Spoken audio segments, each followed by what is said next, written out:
Hey Gators and sports fans, get all your Gator talk, news, analysis, and opinions on the Pod Up with Matthews in the Morning podcast. Find us on your favorite podcast platform or watch us on Facebook Live between 8 a.m. and 9 a.m. every weekday. Pod Up, because we are Gator fans. So say, it's great to be a Florida Gator. Good morning and welcome to a Tuesday edition of Pod Up with Matthews in the Morning from the Crime Prevention Security System Studios. Large enough to serve you, small enough to care. Yes, it is Georgia week. No doubt about it. Tuesday means good old buddy Martin. In the second portion of the show, we'll talk to former Gator safety Ahmad, get his thoughts on the Gators through their first four games this year and talk a little bit about what he thought about the Florida-Georgia game when he played in it. But first, let's get to the Titan MR Hotline, and we're joined by the host of the Buddy Martin Show that you can check out weekly, good old Buddy Martin. Good morning, buddy. How are you? Good morning, Shane. How you doing this fine election day in Florida-Georgia week? Man, stuff. I forgot it was election day. I voted a long time ago, so totally forgot about that. It's so 2020, we don't know when anything happens anymore, who plays when. Oh, yeah, there's a Masters coming up, by the way, in case you forgot. That's next week, right? Yeah. Oh, yeah, I can't wait. I cannot wait for that. So, buddy, I mean, we got a lot to talk about today. Oh, man, we do. Let's go back, get your thoughts. Florida had 16 days with no football activity, just Zoom meetings. Came out how I thought they were. They kind of sputtered around early, and then a couple of fireworks went off, and, man, it was just a snowball effect. Your thoughts on the Missouri game? Well, you called it. You said the inactivity was going to hurt them, and they weren't doing anything. And I was talking to a couple of people, including Urban Meyer, but she said, "You mean they're not doing anything?" I said, "They're not doing anything that I know of, at least." And he said, "I don't see how you can function like that." So that was a big deal, and showing up for this game and the right temperament, and also having enough bodies, and playing with the secondary that was all brand new was a huge challenge. Huge challenge. I thought one of the biggest games Florida's played in a long time. And I got to tell you, although it started sluggish, it was an impressive performance. And we've talked about this guy a lot, but welcome back, or welcome to big-time college football, Kadarius Toney. What a force he was. Yeah, it's we talked all summer long about all the hype that Kadarius Toney's had since he's been here. Never really lived up to it for whatever reason. But, yeah, he's a totally different player. I think he's the most improved player in all of college football, in my opinion. Wow. Very electrifying when he gets the ball in his hand. We knew that. But he's learned to run routes. He's catching the football. He's not running backwards. Although he tried to run backwards the other night on a jet sweep. He reversed field, but he just put his foot in the ground and got what he could get. So, Kadarius, I mean, he's, it's one of those deals where, buddy, sometimes you dial up a play and he's the guy that gets it. And, you're like, oh, no. Oh, that was a great play call. He makes, when you shoot the 30-foot jump shot, don't shoot it. Oh, great shot. Because he makes you look good a lot of times. Yeah. He does. And so much is going on there, going back to our conversations over the last year about the talent on the squad. We've had a lot of conversations about the wide receivers. We talked about them all. We're starting to see them emerge. And I thought it was number one, Kadarius Toney now is really a force. I mean, he is they scored in 33 seconds, they scored 2 touchdowns and got control of that game. And Toney was really the reason, the hat trick for Kadarius, 3 touchdowns, whatever. But the thing that people don't see, and I'm glad that Shorter brought this up, by the way, congratulations to him for his first touchdown, is that what you and I have talked about is the level of depth on the talent and the wide receiver part. There's some good players there, and they're starting to emerge. And Shorter said yesterday, he said, people don't know how much talent we got here. And if these guys start clicking, I'm telling you, this team could be really good and pretty good right now, I'd say.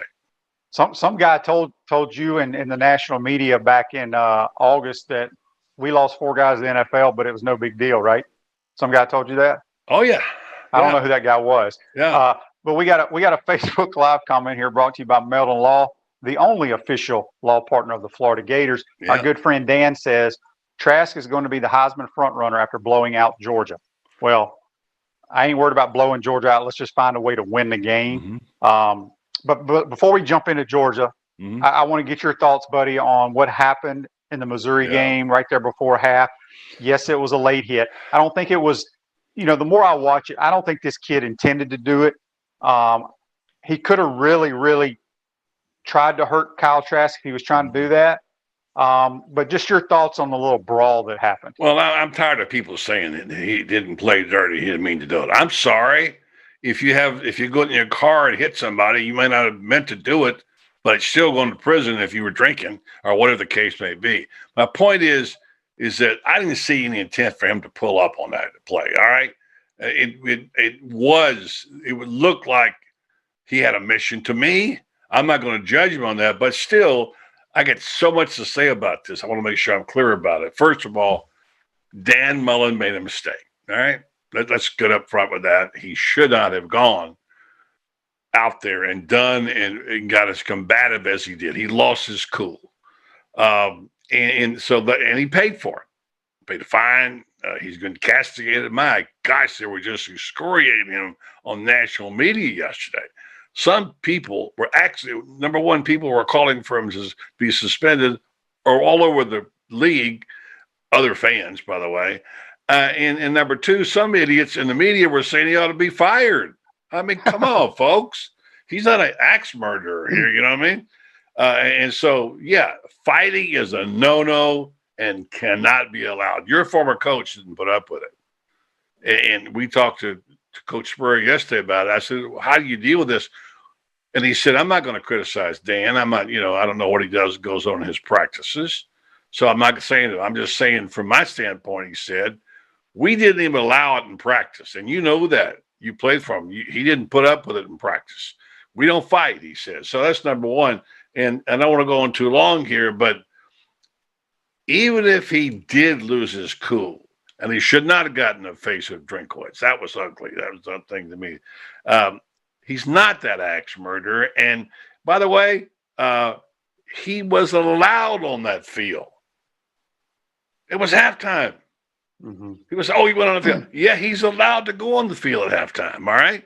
Now, what he did in the moment, I don't know. He was trying to get his players out. I get that. He had a confrontation. He wanted to piece that official for not calling that late hit, which he was right. Because you know what?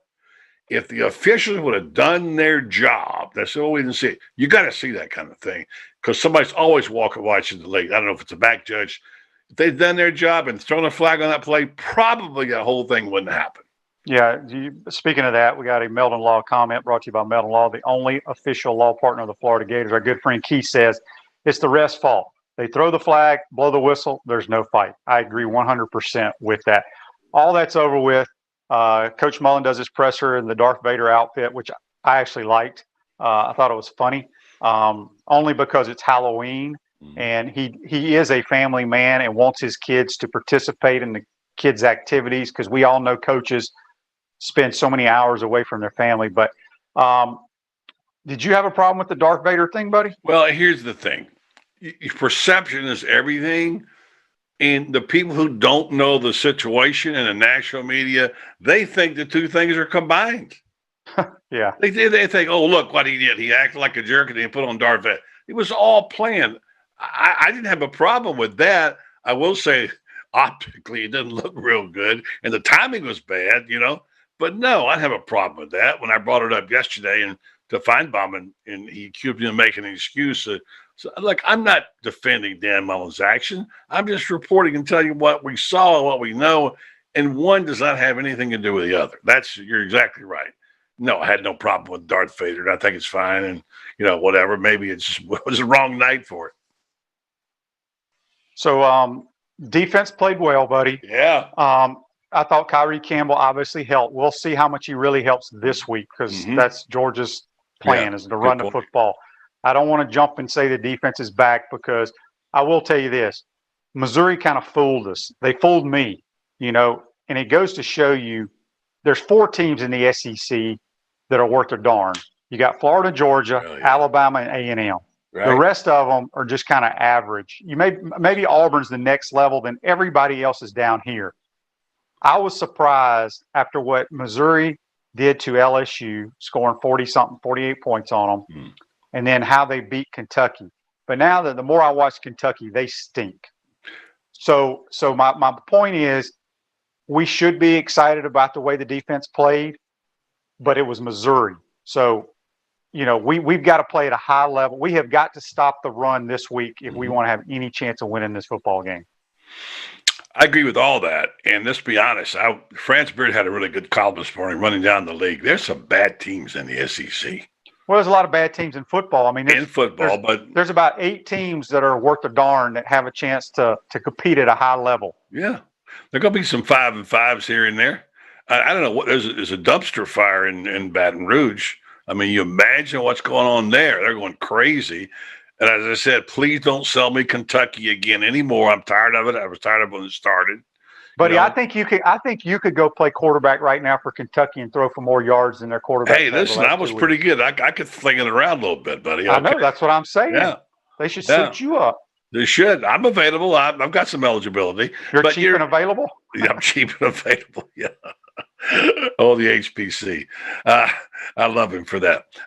So anyway, one more point, if I may, on that. Before I don't mean to change subjects on your show, but the Mulligan haters, the Mullen haters, don't like that he's different. And I made this comment yesterday when Coach Spurrier was on, or somebody, I forget what show, I did so many yesterday, is that maybe he's being a little bit more like Steve Spurrier. And I got a text and someone said, finally, we got another coach everybody hates in the SEC. Yeah. So a lot of the fans are loving it, but he's becoming, I will say, and others close to him or around him and know him, Mullen's become a little eccentric, right? Wouldn't you say? A little eccentric? Well, I've said many times, being around Dan and watching him coach, he's got a lot of Steve Spurrier in him. There you go. And a little bit of Urban Meyer. You know what I'm saying? Yeah. Most people think he'd have a lot. Most people would think heuld have a lot of Urban in him because he coached under him. He's got more Spurrier. He's got more Spurrier in him. Yeah. And there's nothing wrong with that. Coach, I guess it was in 95 or 96 when Coach came out publicly criticizing how late FSU 96, FSU, yeah. And I agree with Coach. It kind of escalated, and we don't like what happened Saturday night. But the guy was taking up for his players, right? And you got to like that if you're a parent of a coach. I agree. If that guy's your coach. You're absolutely right. And I wrote that 2 years ago that there were a lot of similarities between those guys, and I said there was more Spurrier. Now I don't know if Coach Spurrier took a little umbrage with me comparing him to Steve yesterday. And I think what I was trying to make the point is that he's different, like Steve is different. Every coach has some little, I guess they call it peccadillos, the things they do. Think about the oddities. I mean, Les Miles shoot grass. McElwain made peanut butter sandwiches. I mean, the coaches do these things. I think I like a little eccentricity on my coach. I like that he stood up, but there's a price to be paid, and the optics, which is what the president worries about, and all that stuff. Oh, our school is funny. Well, as I said, it wasn't an axe murder. He did make a mistake the way he did it, but he had a right to be on the field, and that's the thing people are missing. Well, what's crazy is he and the HBC have the same record through 30 games at 24-6. Oh, wow, I didn't know that. 24-6 through 30 games, but this is the biggest game this Saturday that he's coached since he's been here. Well, you know what? I was going to ask you about that. I was trying to think back about what this is the biggest game since when. I guess it has to be Atlanta with McElwain, huh? Well, we knew we didn't have a chance to win that's those the games, point. Is that you need to, right? We were just happy to be in Atlanta. We had no chance of beating Alabama. So what is this the biggest game since when? Gosh, you would probably have to go back to probably one of Urban's games against Alabama and SEC. I would say. Really? Okay. But I mean, Urban had been there, so I mean they were big games, but I don't think it was like the biggest game. But 2008 they won. They won up without Percy. Yeah, I But would. next year would be that 2009 would be the year, probably the biggest game in 11 years. Yeah, I think you're right. Yeah, refresh your vehicle and your brand with vehicle wrap from the Wrap Spot. November is your lucky month at Wrap Spot. Mention promo code Shane and receive 13% off your vehicle wrap. We're speaking with Buddy Martin. You can watch him on the Buddy Martin Show Monday through Friday right here on Facebook Live. We got another couple of Facebook Live comments brought to you by Meldon Law, the only official law firm partner of the Florida Gators. Chris, his middle school team is playing tonight for a championship in Baker County. Good luck to y'all, Chris. Scott says LSU's missing Burrow and the QB coach that went to the NFL. They are, but you got to remember, they had 15 players drafted. Jeff also says last year's Florida-Georgia game was big, which it was. If we win that game last year, we're probably in. Well, biggest game for Mullen, but not the biggest game. Yeah, that's true. Okay, so buddy, you told me before we went on, your good friend Danny Sheridan gave you a phone call. What did he tell you? I'm excited to have him on today, by the way, and we're going to talk about this. And we chatted. Now, there's a misperception about, as Danny pointed out, it doesn't mean he's predicting the game. It doesn't mean that this is who's going to win and lose. But since yesterday, and I talked to Danny in the morning and I talked to him in the afternoon, and I'm going to have him on the show tonight with one Shane Matthews tonight, by the way. And he said a lot of Florida money came in yesterday afternoon. Now, does that mean people think they're why? Was it because the injuries to Georgia? Was it because they like what Mullen did? Was it because Kyle Trask is on fire? I mean, Shane, 18 touchdown passes in 4 games. That's amazing. Lost in all this whole thing, and I want to ask you this question. Is this kid what he has done? And he's going to the biggest game of his life. And if he wins this game and pitches a couple of touchdown passes, all of a sudden, whoom, he's already a couple top of the list for a couple of things. And he shoots up the list.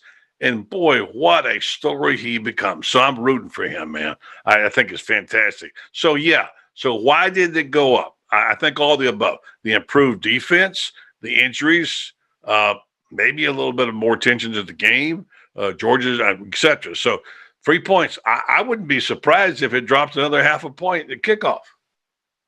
I think it will. I think it's because of Georgia. I want to say I read correctly. They had 4 starters go out against Kentucky that, they looked like injuries that you ain't going to be able to play this weekend. And then the reports came out that Richard LeCount, who's the heart and soul of their defense, has a motorcycle accident when they got back from Kentucky. He's definitely out. So they could be missing 5 key starters on that defense. I think they're offensive tackles, Shane, aren't they? Aren't they the ones hurt? Yeah, one of the offense. Yeah, there's a couple offensive linemen out too. And then you look, a lot of times people look at the quarterback comparisons. Obviously, people are going to lean towards Kyle Trask over Stetson Bennett.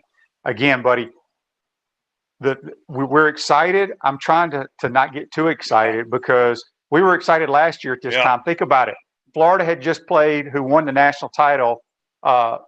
LSU played them very, very tough and had a chance to win that game. Yeah. Then we had our bye week and then Georgia. Mm-hmm. Well, Georgia loses to a sorry South Carolina team, has the bye week and comes back and puts it on us. So I'm trying to stay positive, but the key to this game, it's very simple. Do not let Georgia run the football down your throat. Yeah. That's simple. We do that, we win the game.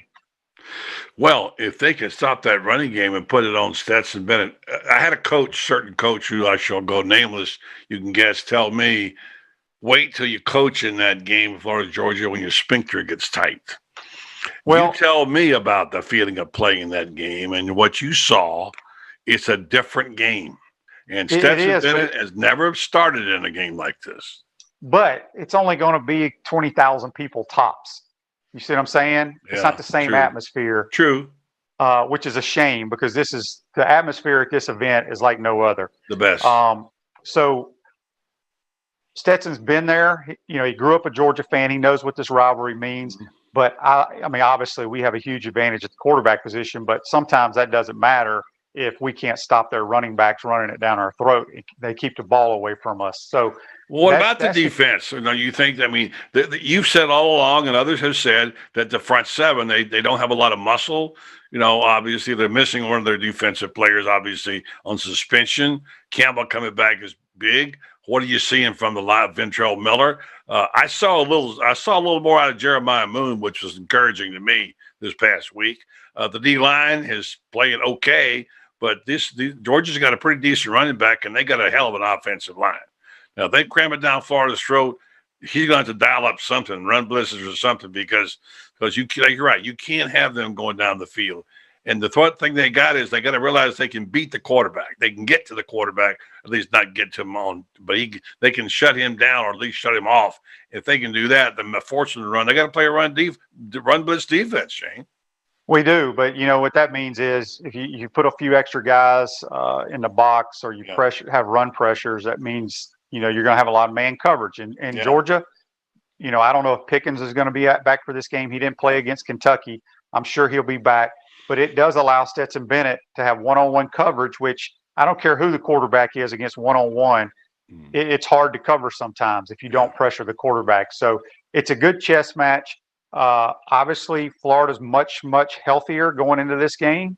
I don't think we really have any starters that are going to be out that I can think of due to injury. We have one that's going to be suspended for the first half. I think we're getting, the COVID kids will be back. I think Evan McPherson will definitely be back. I think. How about that kid stepping up? Oh yeah. Well, good thing those field goals came early and weren't like game winners. No, Howard, but he got in right in there and knocked it down. Yeah. No, that was great to see, and that was great for him. I mean, those are things that he'll remember the rest of his life, because he's not going to get to kick unless something happens to Evan McPherson like that. So when called upon, he was there. Yes, no doubt about it. So, Buddy, we won't talk to you before the game. Yeah. I want Buddy Martin's plans to success against the Georgia Bulldogs, and maybe we'll send your plan to Coach Mullen and see if he likes it. I'm sure.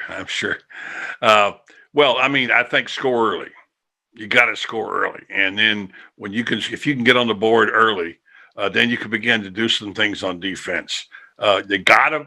I don't know how. I know the offensive line's better. They've got to play the games of their life. They've got to block. They got to run the football some, and that Georgia defense is stout. So they've got to find a way to get the ball in the hands of their playmakers. I think Kadarius Toney, what he has done is got their attention.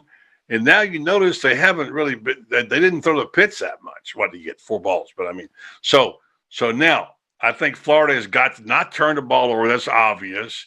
They've got to be able to run pressure, they're going to run blitz, and they can't make critical mistakes. I expect Trask to have a really good game. No game has ever been too big for this kid in the moment. And I think they just got to not make stupid mistakes. I think they can win the game and actually win the game, by a touchdown or more. But it just depends upon whether or not, it all goes well. Like you say, you never know. I feel really good about this team. I haven't made my pick yet, but I'm just going to say, do what you do. Now Trask found his rhythm. Get the ball to Toney and Pitts and some of those young receivers that Georgia didn't know about, and just see if you can bear up on defense and play physical and shut down their running game. That's what they got to do. Yeah, I mean, it all starts with the run. That's what Georgia wants to do. And if we can't stop the run, it's going to be a long, long day. Buddy, how many shows did you do yesterday? I forget. 3 maybe. I forget, but we had a lot going on. Did you get in an argument with Paul Feinbaum? He tried to make me defend Mullen. And I just said, look, I'm not. He said, well, you can't excuse it. I said, Paul, I'm not trying to defend him. I'm simply telling you what he said in his statement about the kids. Sorry about that. About the kids, why he did the Halloween card, whatever. And I said to Paul, the officials were complicit in this, and then he didn't even acknowledge that. And later on, some guy called in and said, well, the ref should have thrown the flag. I said, and the guy, Paul said, oh, that's a good point. I texted Paul. That's what I just said. Okay. And he said, oh, yeah, you're right. Okay. He's on my show tonight, so I'm going to get him back. I've got a good show tonight with you, always on Tuesday nights, and the Buddy Martin show. And, of course, we've got Danny Sheridan tonight, which will be fun. A lot of good stuff coming your way tonight, as it always is on your show, by the way. Are you going to ask Danny Sheridan who he's taking in the Florida-Georgia game? He wouldn't pick it, I don't think, but I'll ask him that. He's going to explain to me. A very important point he made to me. I talk about handicappers and people who knew their stuff, and he said, buddy, handicappers is a derogative term. What you're looking for is an odds maker. Danny Sheridan is about as respected an odds maker as there is in the business. And so I want to get that in. But what influences the line? Why did it move, like you asked, why did it move so much yesterday? What's his opinion? He keeps up. He wants to know who's suspended, who's not, who's playing, whatever. It's going to be a fun night tonight. I don't know. I can see a little fire in your eyes, Shanner. I can see it, man. I feel you, buddy. Georgia, I've never lost to Georgia. I know. The only close game was my senior year. They were ranked 4th in the country, and we found a way to beat them. But, it all started with our head coach. He hated Georgia because he didn't have much success as a player against them. Yep. But I'll be dang, he had a lot of success as a coach. And I truly, and I said this to him yesterday, I said, I don't think you fully realize the magnitude of what you did. Because until he came along, it was so lopsided. I'm one of those guys who was at that game in 1968 when Georgia beat them 51-0 in the rain, and Vince Dooley let his backup center kick a field goal. All right. And the following year, they got back a little bit on that. So there was a lot of hate for Georgia, and people said, you can't beat them, whatever. Spurrier came in and said, you know the story. Yes, we can. Here's why. To come out and win 11 out of 12 because the team has beating you like a drum, that's an amazing, amazing job. You know what he said? Well, we mean LSU 11 out of 12 too. Buddy, we got a Facebook Live question here. I don't know if you know the answer to this. It's brought to you by Melton Law, the only official law firm partner of the Florida Gators. Russell wants to know, are the bands going to be at this game? It's a good question. I don't know. Because that's part of it. You got the go Georgia Bulldogs. I mean, that's just part of it, right? I like that, Shane. That's pretty good. Yeah, I love the bands from every other school, and there's no, and it's a shame that it's not going to happen this year. But when you come across, I think it's the Matthews Bridge from the hotel named after you downtown. They spell it the wrong way though. They got to add a T. They got to change that. Yeah, when they come across that Matthews Bridge, and then you just saw all those RVs and amazing, crazy drunk people throwing stuff at the bus. Right. There's nothing like it, but it won't be like that this year. The only thing I've seen like it, I know you go running short of time. The only thing like it is Baton Rouge.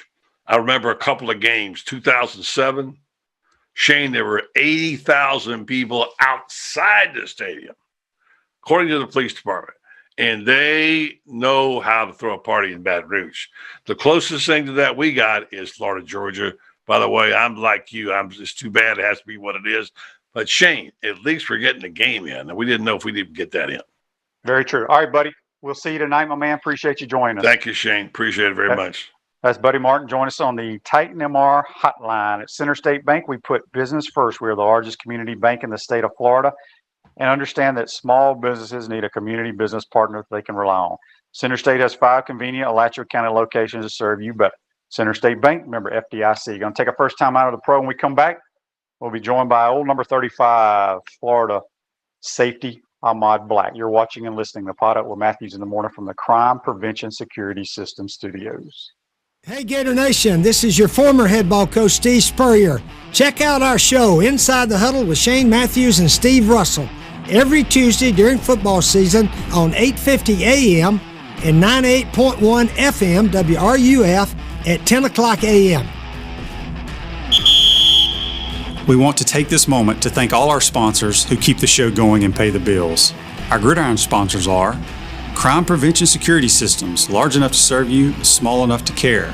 Titan MRI, Gainesville's only locally owned and operated MRI facility.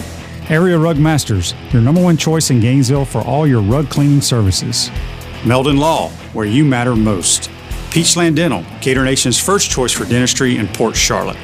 Celebration Point Town Center, Center State Bank, Chris Doring Mortgage.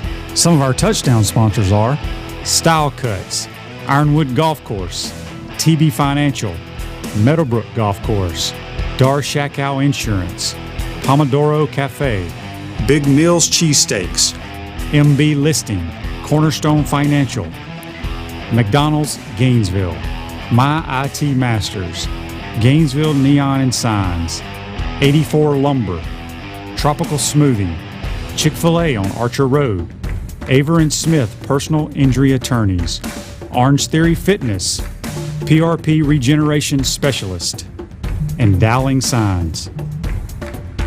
Again, thank you for all the great businesses that support the show. Please remember, if you like what we are doing here, thank our sponsors and support the businesses that support us. Hi there, everybody. This is Steve Spurrier, former University of Florida head football coach, and I've been blessed with a lot of things during my playing and coaching career here at the University of Florida. Lucky to win the Heisman Trophy way back in '66. We won the national championship in '96. And now we're bringing that same winning attitude to the restaurant game. In the spring of 2021, we're opening Spurrier's Gridiron Grill in Celebration Point right here in Gainesville. So we need the 5-star recruits at all the positions in the restaurant, from the front to the rear. So if you think you got what it takes to make the cut and work for us, I invite you to have a one-on-one meeting and greet with our management team on Wednesday, November 11th at Hotel Indigo at Celebration Point. Learn all about our job opportunities with the restaurant. Now let me make this clear. We're only looking for the best of the best. So if you love your job and you love the restaurant business and want to be part of the most elite team here in Gainesville, then we want you to come and learn more about this experience. With your help and the best food, drinks, and services, we'll make Spurrier's Restaurant the envy of the Bulldogs, the Seminoles, the Vols, and everybody. So we look forward to seeing you November 11th, and we plan to meet at Hotel Indigo at Celebration Point. So go to SpurrierDraft.com, fill out the application, and we'll see you then. Take care and go Gators.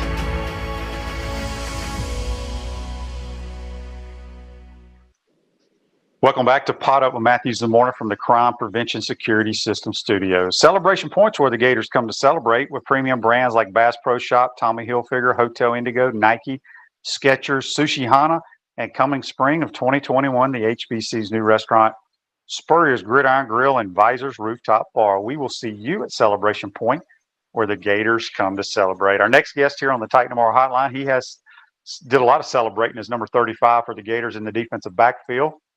Ahmad Black, good morning, my man. How are you? You there, Ahmad? There you go. There you go. Good. All right, man. Glad how about yourself? We're doing well. Yeah, Ahmad, I want to first of all, I just saw you this past weekend. We were fortunate enough to be a part of the Desire Street Ministry Desire Cup, Florida, Georgia. Kind of all screwed up now due to COVID. It's usually the weekend of Florida, Georgia. But how was your golf game this past week? Right. Oh man, I told Charles Barkley to hold my beer, I think. So I'm not much of a golfer, but I enjoyed just being out there, networking and getting around people that we see yearly now. It's my third year. Being able to go to the Desire Cup, but just to get around, old friends, and I think that trumps my golf game. No doubt. Well, Ahmad, we wanted to bring you on. Obviously, Gators only played four games. They sit at 3-1. Early on, we were really struggling defensively for whatever reason. I mean, obviously, we played Ole Miss, which is a really good offensive team. A&M is a very well-balanced team. And then you look at Missouri. I was a little concerned with Missouri because the way they played against LSU, they scored a bunch of points. And the next week against Kentucky, they ran it down Kentucky's throat, kept the ball away from them. So I didn't know what to expect. Give me your thoughts on how you thought, the defense got better against Missouri, or is it more that Missouri just wasn't as good as we thought? At first, I said, hey, this is Missouri. I don't think they're that good. But the more I looked at the game, the more I said, hey, these guys have some players. And again, go back to the LSU game and the Kentucky game, they kind of wore those guys out. So, we got some key guys in the right positions with 55 coming back. Down our D line, that put Carter back in his right position, put Cox back in his right position. We got some pressure on the quarterback this week. And we can say what we want about the defensive backs. They played better, but I think it had something to do with that pass rush and that quarterback having to get the ball out. Yeah, because I've been saying all along, even back in August, I got to go see the 2 scrimmages that we had, Right. and the D-line was my concern. But obviously, Kyrie Campbell was not a part of that. When you look, and you being a former defensive back, I try to tell people, I don't care if you got 4 Deion Sanders back there. If you don't pressure the quarterback, he's going to eat you alive. Do you think he made that big a difference against Missouri? I don't think him personally made that big of a difference, but just his presence, right? So putting him back where he belongs, put other guys where they belong, and they feel more comfortable, right? So, with that being said, you're definitely right. I don't care if you got 4 Deion Sanders back there. You can't guard people all day, right? So those guys have great guys on their offense as well. Those guys are scholarship guys in the SEC as well on offense. So they're great players. So it goes hand in hand also, right? If we got great coverage on the back end, that's how you get sacks. All right, so it goes hand in hand. Yep, we're speaking with Ahmad Black. You can follow him on Twitter, and you will definitely enjoy following him on Twitter at Ahmad Black 35. So let me ask you this, Ahmad. I never lost to Georgia. I don't think. Did you ever lose to Georgia? I was on the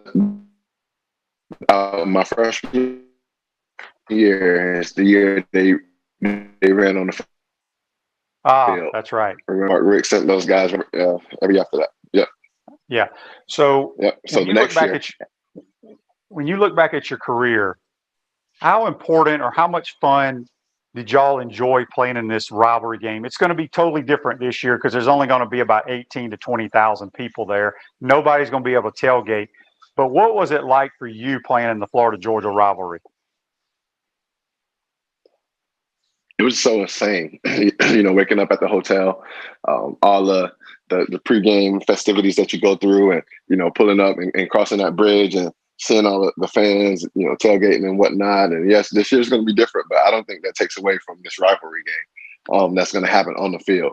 And that's what we do it for, right? We do all the tailgating and the partying and the festivities and whatnot, all for what? The game, right? So I don't think that'll take away from the rivalry game, but me personally, I just enjoy, the atmosphere. Just getting there, getting ready, knowing that in the East, right? So if I Georgia for the East, so all the things that game entails, it's just going to be a slugfest, and we know it, and we're always ready for it. Okay, so Ahmad, put your coaching / helmet on right now. You've probably seen Georgia play a lot this year. They're going to be missing several starters due to injury. Probably the heart and soul of their defense, who's also a safety, Richard LeCount, will not play because he was in a motorcycle accident. Yeah. But we know what Georgia wants to do. They got a huge offensive line full of 5 stars, really good running backs. They want to pound the football. And I've said the only way Florida can win this game is if we stop their run. If they keep the ball away from us and run it down our throat, we have no chance of winning. As a defensive player, what do we need to do defensively to make sure Georgia does not do that? Well, their quarterback is a little shaky. All right. He's not, I won't say the usual Georgia quarterback, because the last quarterback they had was Jake Fromm was not very good either. He just showed up every time we played him. But this guy is not really good throwing the ball outside, right? They like to throw the ball to the running back out the backfield, a lot of wheel routes and whatnot. So me personally, we got to stay disciplined on our defense. We got to set the edge on our defense. If you got to set the edge, we got to know our assignments. And the wheel route has been killing us. The back out the backfield has been killing us on Texas routes, on option routes out the backfield. They're isolating it with our linebackers, so we got to do a better job with keeping our leverages. All right, so if we got outside leverage, keep our outside leverage on that back. If we got to stay inside, stay inside. Don't step outside and let them run the Texas route or the angle right up underneath us. Right. I say we should load the box up and try to stop the run. all right, and make that quarterback throw the ball to beat us. Yeah, so that's exactly right. And most people, in layman's terms, talk about let's put 8 in the box, play press man, which in theory sounds great.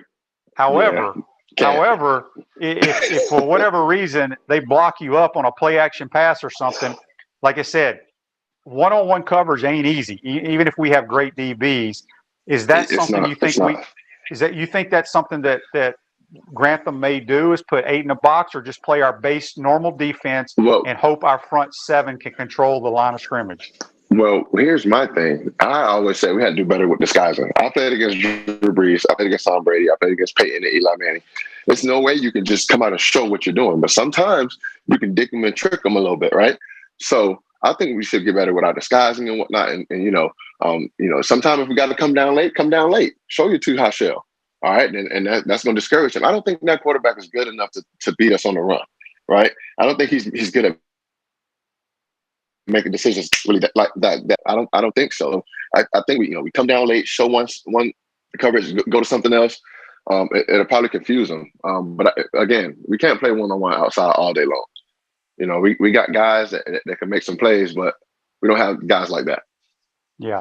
Ahmad, I want to ask you this, since we have when I get my defensive guys on here, because people see nowadays, offenses are kind of scoring at will.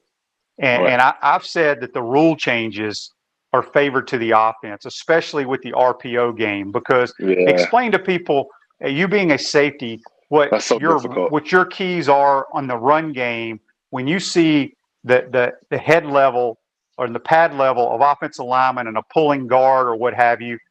Usually you think run, but now these guys can go downfield 4 yards and then the ball's slung right behind your ear. It ain't fair. Right. Talk a little bit about that. Well, that's one of the key plays that teams are doing in the red zone now, right? Yeah. I remember playing against the Rams once, and they did it. So it's almost like it's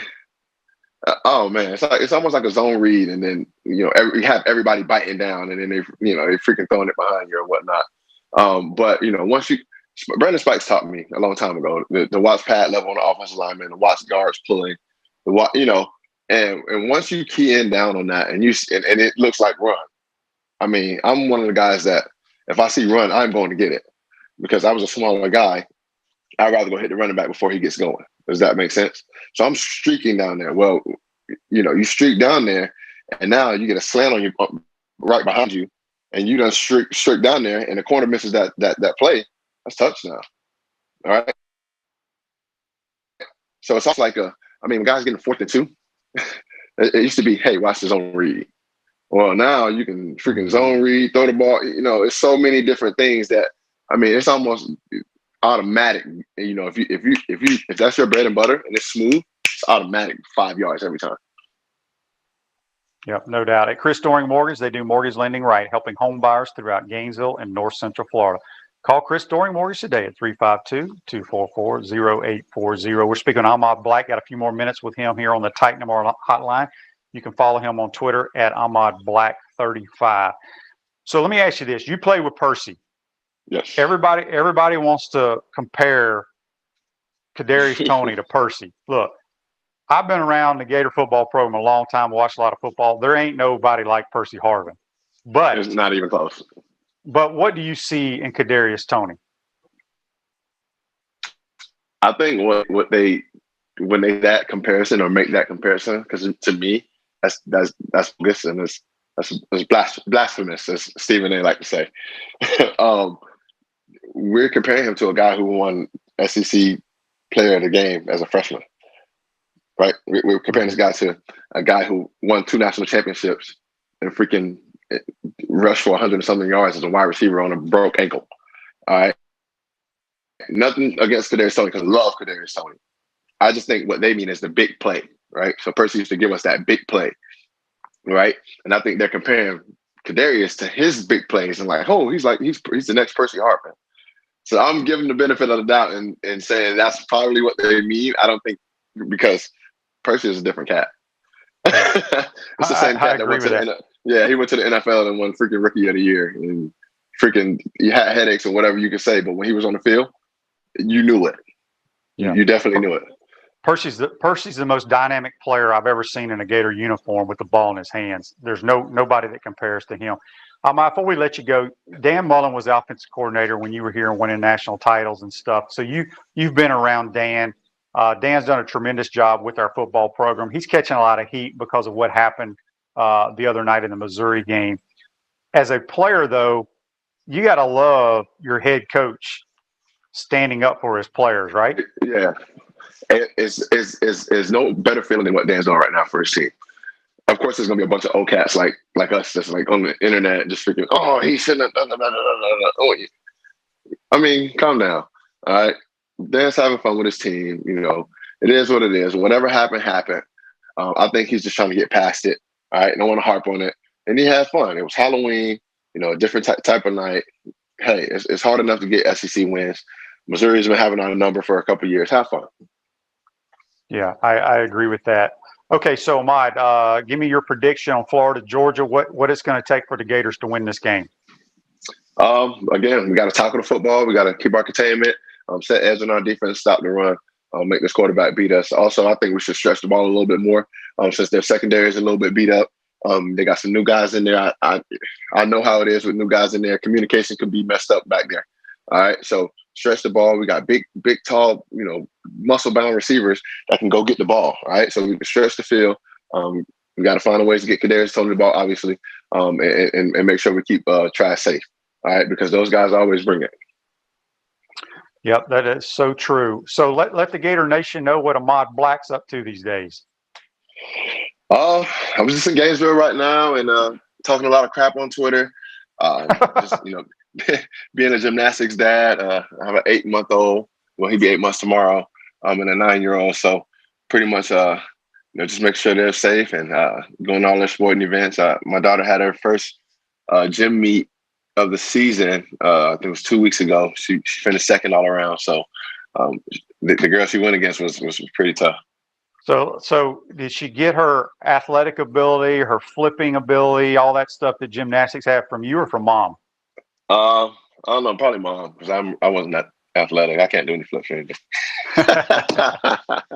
All right, Ahmad, let everybody know, are you still doing your podcast and how they can listen to it? Yeah, so it's a new show that came out today, actually. We have we record a new show every Monday. It comes out every Tuesday morning. It's called Stadium and Gale. We preview the game that we previously had, talk about the game that we have coming up that week, and you know, just talk about a lot of Gator sports, Gator issues, what's going on in Gator Nation. So if you ever get a chance, check out Stadium and Gale. Well, we'll definitely put that up here. We appreciate you taking the time, my man. Take care of them youngins, and yes, sir. We'll talk to you soon, Ahmad. Thanks for having me, Shane. Yep, that's Ahmad Black. You can follow him on Twitter at AhmadBlack35, and you can check out his podcast. He's one of the hosts on Stadium and Gale. Does a tremendous job. We're going to take our second and final time out of this program. When we come back, we'll give some news and notes and then wrap this show up. But you're watching and listening to Pot Up with Matthews in the Morning from the Crime Prevention Security System Studios. We'll be right back. This is Shane Matthews. Thank you for listening to Pot Up with Matthews in the Morning. You can also check me out on Inside the Huddle with Steve Russell and the head ball coach, Steve Spurrier. Tune in every Tuesday during football season on WRUF 98.1 FM, 8:50 a.m. at 10 o'clock in the morning, or find us on your favorite podcast platform. We want to take this moment to thank all our sponsors who keep the show going and pay the bills. Our gridiron sponsors are Crime Prevention Security Systems, large enough to serve you, small enough to care. Titan MRI, Gainesville's only locally owned and operated MRI facility. Area Rug Masters, your number one choice in Gainesville for all your rug cleaning services. Meldon Law, where you matter most. Peachland Dental, Gator Nation's first choice for dentistry in Port Charlotte. Celebration Point Town Center. Center State Bank, Chris Doring Mortgage. Some of our touchdown sponsors are Campus USA Credit Union, The Digital Mortgage Guy, Adams Ribs, Doreen Wiebe Realtor, Caldwell Banker MM Parrish, Gator Dominoes, Celebrate Primary Care, Davis Gainesville Chevrolet, Miapa Latin Cafe, Rap Spot, Okido America, Gators Dockside, Radware, Style Cuts, Ironwood Golf Course, TB Financial, Meadowbrook Golf Course, Dar Shakow Insurance, Again, thank you for all the great businesses that support the show. Please remember, if you like what we are doing here, thank our sponsors and support the businesses that support us.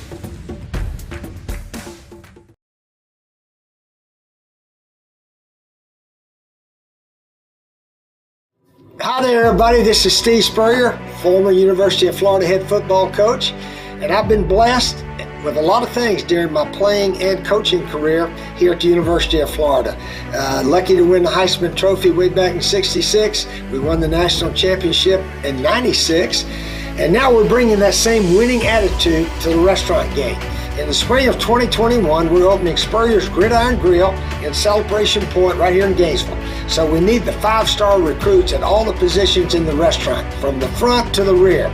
So if you think you got what it takes to make the cut and work for us, I invite you to have a one-on-one meeting and greet with our management team on Wednesday, November 11th at Hotel Indigo at Celebration Point. Learn all about our job opportunities with the restaurant. Now let me make this clear. We're only looking for the best of the best. So if you love your job and you love the restaurant business and want to be part of the most elite team here in Gainesville, then we want you to come and learn more about this experience. With your help and the best food, drinks, and services, we'll make Spurrier's Restaurant the envy of the Bulldogs, the Seminoles, the Vols, and everybody. So we look forward to seeing you November 11th, and we plan to meet at Hotel Indigo at Celebration Point. So go to SpurrierDraft.com, fill out the application, and we'll see you then. Take care and go Gators.